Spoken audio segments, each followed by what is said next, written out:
Why should you avoid the unhappy and unlucky?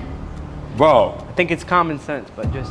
I don't think it's common sense. Whether you think you can or think you can't, you are right and there's where you stand. And that's why we are co-creators with God, bro. That is why God can show you the lesson 1,000,000 times, right? But if you don't have the free will to choose the better option, then it's on you, bro. So you can either feast in heaven or dine in hell with the decisions that you make day in and day out. Yeah. That was deep, bro. He went in, dude. He went in.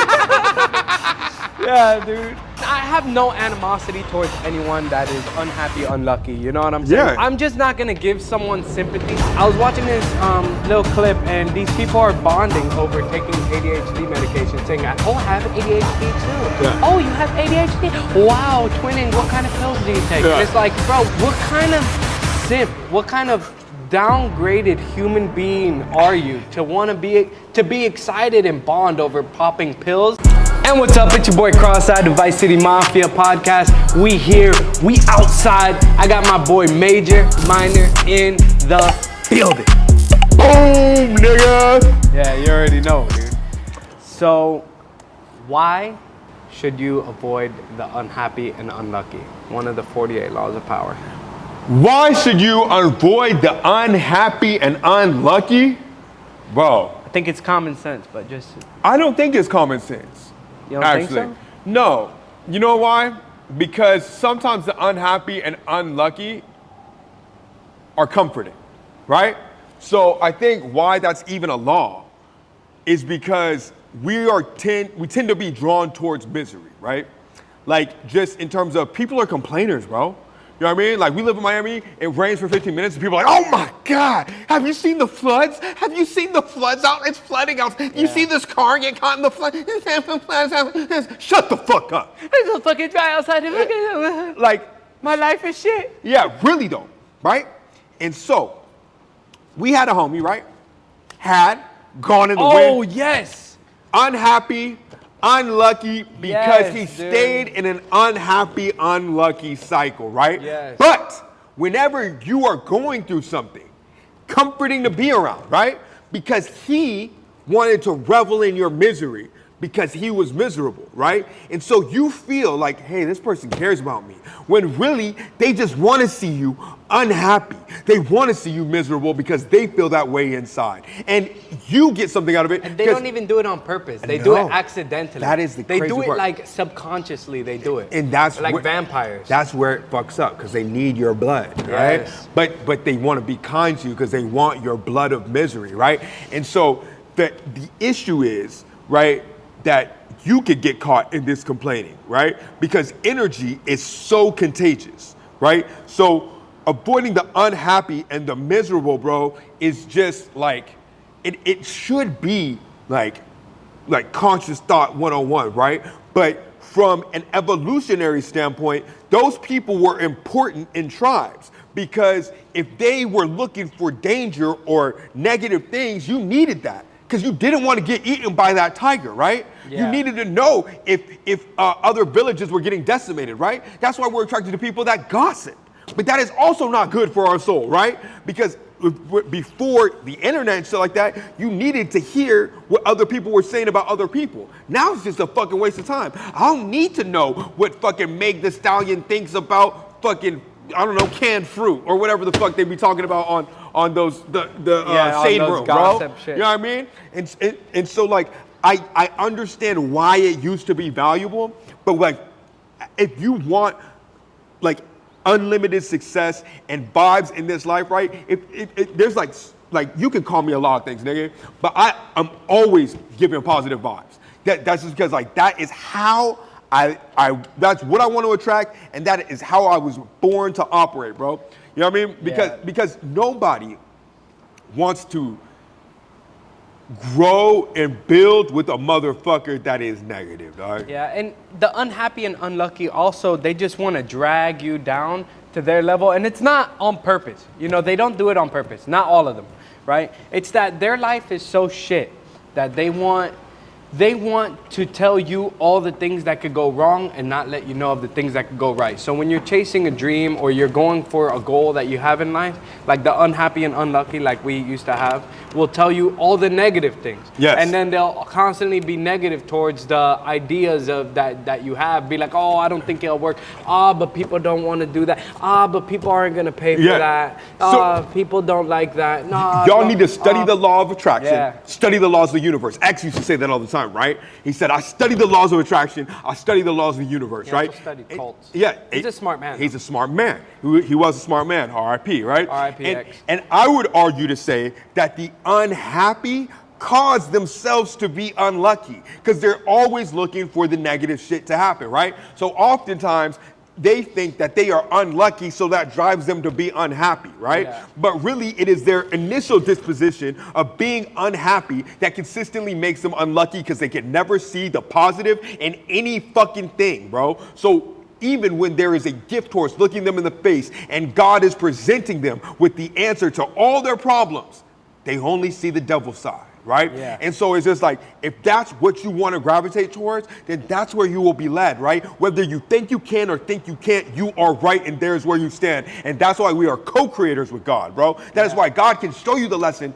1,000,000 times, right? But if you don't have the free will to choose the better option, then it's on you, bro. So you can either feast in heaven or dine in hell with the fucking decisions that you make day in and day out. Yeah. Man. That was deep. Whew! That was I deep, felt bro. He that went one. in, dude. He went in. Yeah, dude. The unhappy, unlucky, bro. It's the biggest mistake someone could be, and it's the biggest mistake you could choose to keep around you. Yeah, bro. You know what I'm saying? But that's what I was saying. So naked.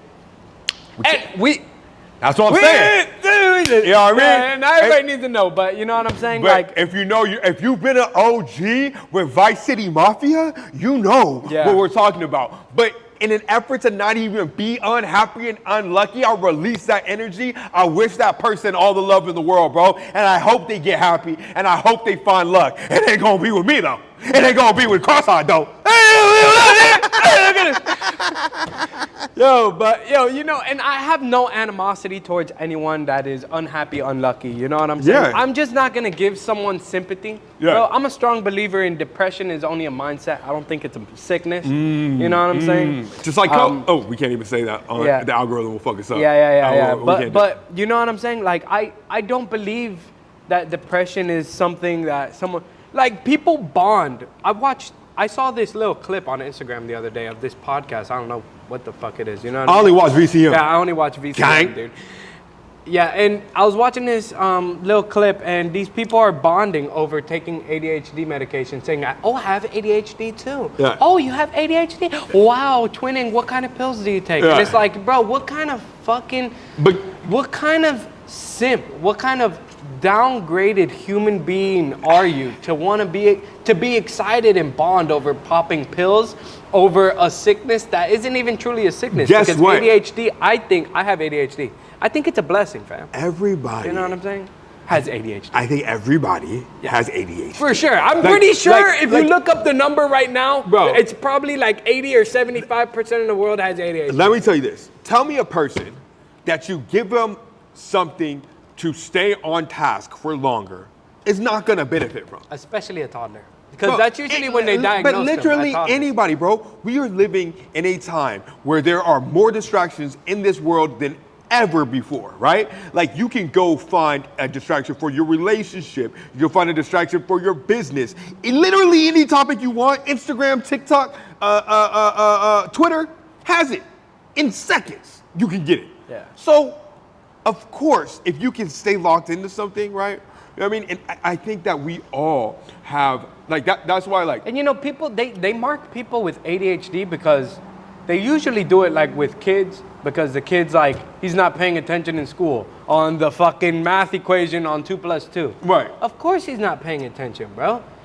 Homie wants to color, dude. Let him color, dude. And he don't have ADHD. Or they have this. Yeah, they have this. Yeah, which bro. is like, what the fuck do I care what 4 + 4 is when I can type it here? You know what I mean? You know what I'm saying? So it's just like, it's an economy of effort. It's like wherever you want to spend time on, I guarantee you won't have ADHD about that shit, right? It's only when we're put in positions to be worker bees that we have ADHD. And what does ADHD medication make you do? Be a better worker bee. Now, ideally, you are working for self. So when you are doing worker bee activities, right, you can be better in your shit. But if you've ever been on an entrepreneurial journey, you will know that ADHD medication actually hinders you because you need to have big ideas and be able to have long-term thought, which ADHD medication hinders, right? Because it makes you so hyper-focused on right here, right now, right? So you start making all a list of the things you need to do, but you never have the wherewithal to get it done. And usually, like, people think, I took an Adderall, you know what I'm saying? I took Adderall, I went to college, you know what I'm saying? Yeah. But usually people think that Adderall is helping them be smarter or helping them, like, progress better in their studies. But really, like, if you take 2 essays, there was a study done, where one essay is written by a person with intellect and he's just writing the essay, no Adderall. Then there's one with Adderall. The one with Adderall ends up being gibberish because you're using fillers. You think your brain's going like a mile a minute while the outside is quiet, right, and you're just writing bullshit. Right. You know what I'm saying? You know, the crazy part is, bro, like, there's no biological free lunch, right?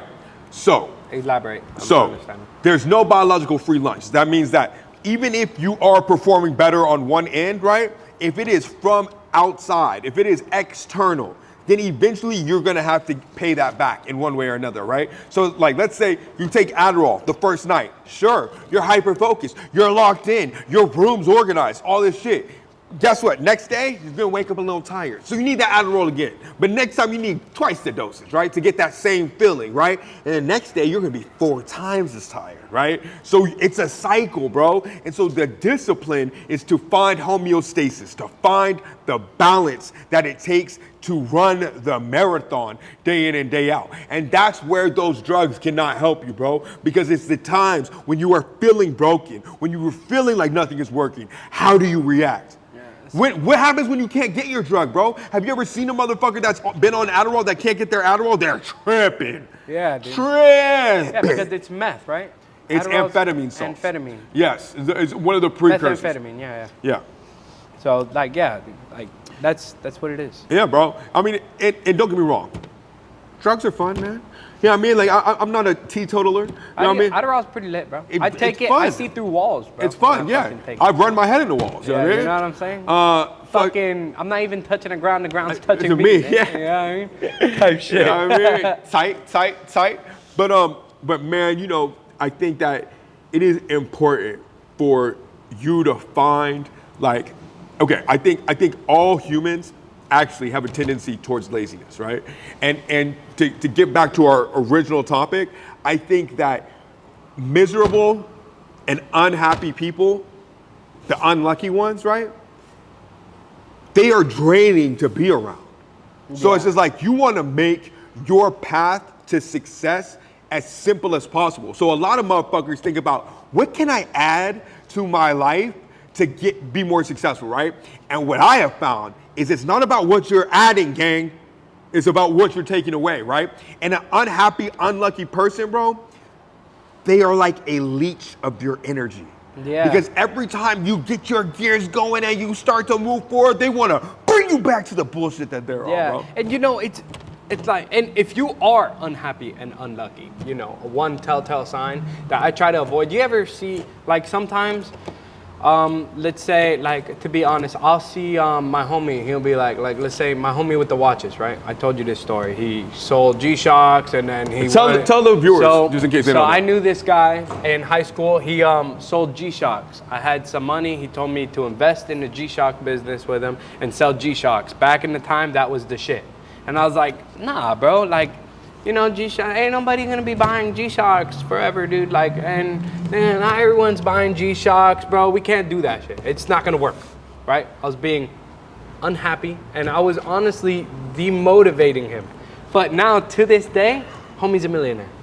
He lives in a penthouse in Brickell, sells Pateks, And so sells since you were Rolexes to fucking rappers. since you were unhappy, you caused your own Yeah. unluckiness. Yes. Right? You know what I'm saying? And- there you go. that- And that's a perfect example of like what not to do. Like, bro, when someone has an idea, instead of knocking the idea, maybe you should really dig into the idea. Bro, like, bro, you know? That was God giving me an opportunity and I threw it out. I tell my partner this all the time, right? Like anytime that I've been pursuing something, I was like, look, you can either be a silent bystander, a cheerleader, or a partner.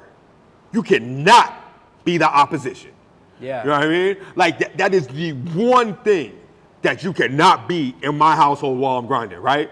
You can be a bystander and just watch it from the sidelines. It's gonna be boring for you because I'm making a lot of sacrifices to get where I need to go. You know what I mean? You can be a cheerleader, which will be more fun, right? Because I'm gonna be winning, right? Or you could be a partner if you have something to bring to the table. But the second you are a hater, you are in opposition, I will bury you. Yeah, bro, and that's the way it has to be. Yeah. Because, you know, and people do it without noticing. Yeah. You know, people, like, when we were starting this podcast, people will tell me, oh, bro, it's not going to do good. Oh, bro, everybody's doing a podcast. Oh, bro, you can never do that. Oh, bro, YouTube's too hard. It's too saturated. Yeah. And now look, bro, we're at 700 subscribers, Yeah. and now I choose And to those drop people- those people, and they're nowhere. And those people nowhere, dude. that were gonna start a podcast and are still figuring it out, guess how Oh, many yeah. subscribers they had? 0. They're still gonna start it. They're gonna start it, bro. You know what I'm saying? Yeah, but like Taking initiative, bro. and the just tough keeping it going. The tough part is, like, so it's easy to say when that person is not close to you, right? But like once that person has ingrained themselves in your life, and you care about them, it's hard. Yeah, it's right? hard to drop. But it's still necessary, right? And so sometimes Sometimes it's family, dude. Sometimes a lot it of can times be it's your family. parents, dude. A lot of times your parents don't, because they always want to see you as the little baby that shit their pants. And parents also, they're, you know, my parents come from a time where a house they were able to buy for like $100,000. Nigga, my you know dad what I'm lived saying? in Watts in his apartment for $100 a month. Yeah, Okay? you know what I'm saying? You know what I mean? Yeah, you're older than me, so Yeah. even cheaper. But Yeah. my parents are used to the $100,000 house. You go to college, Yeah. and you do this route, Yeah. and you're gonna be successful. Right. Nowadays, that's not the route no more. you know No, what I mean? it's a whole different thing, bro. You know what I mean? But that's where you have to adapt with the times and the reality, right? So it's like you have to understand, like, know thyself, and you will know what direction to go, right? Because the issue is when you are looking for others for your validation. Like I even drill this in my son now, right? He's like, Daddy, I'm gonna bring a toy, and all my friends are gonna say, wow. And I was like, River, they might, and that's great. He's 3, by the way. That's great. But what matters is River likes River. And he said, Daddy, I like River. I'm like, right. And that's all that matters. That's all that you know what I mean? Because if you are looking for others' validation, only they are going to be able to direct you. And guess what? Most people's directions are bullshit because only you really know internally what you want, right? And people can only speak to the limit of their experience. So if that motherfucker has not been where you've been and trying to get to where you're trying to go, fuck their advice, nigga. You know what I mean? I'm not saying that there's not something that can be gained from other people, right? Yeah, But like for, you can't for sure. let You can't just like, all right, so like you can't just sit and ask someone else like, all right, hey, I plan on doing this. What do you think? Because chances are they're gonna think little of your idea. You Yes. know what I mean? And they don't think it'll work. Especially if you're working a 9-to-5 job and you're asking one of your coworkers that works a 9-to-5. the with you. You worst. know what I'm saying? So it's just best to think about it to yourself. When I think about things to myself and then I start hyping myself up about it and I get started on it, it's always worked out better than when I go to other people for the validation or to see what they think of the idea. Because you'll you know what I'm wait saying? forever to get the right person's Yeah. validation. My dad, when I was consistently asking him for advice in my early 20s, he was like, hey, you know what advice is? I was like, what? And he was like, when you ask somebody a question and you already know the answer. And so I took that one step further. And it was not only that I was looking for an answer, I wanted somebody to blame if it went wrong, and I wanted to take the praise if it went right, right? Yeah. And so, but then you find that listening to other motherfuckers, you're gonna be blaming a lot of niggas. Yeah. You know what I mean? So the easier route is just to live and die with your own decisions, bro. Because I can, and this is where it's important to not tell people your ultimate dream until you're already on the way, right? Because yeah, that's a hard thing for me, bro. I love bro, because I get these ideas in my head, right? I'm like, yo, I'm gonna start a podcast. But yo, I'm gonna sell things. Yo, I'm gonna do this. I'm gonna be a millionaire. And then I get so hype about it. I'm like, yo, I'm gonna be a millionaire. And I tell the world, and then the world likes to discourage. Yes. But discourage. That's discourage. The word, right? Discourage. Yeah. But the thing is, bro, it's okay to share with those that are genuinely happy for you, or have a vested interest in you winning, right? So it's like, I only share those dreams with teammates, nigga. Yeah. That's what I'm saying, bro. So it can come in the form of a partner. It can come in the form of a parent, right? Because you're like, I'm gonna be a millionaire. They're like, shit, I ain't no millionaire. Who the fuck do they think they are to be one, right? You know what I mean? Nigga, you came from my nuts, you know what I mean? Or if they are a millionaire, they have some value in that, and they wanna hold that over you, right? So it's just like, bro, when you're sharing, what I've gotten into a habit of, if I am sharing, much like dropping content, shit like that, I'm sharing for me. I'm not looking to get no type of shit from nobody, bro. Because very rarely will a motherfucker say, I believe in you, and not be snickering under their breath. People only leave negative Yelp reviews. Bro. You know what I'm saying?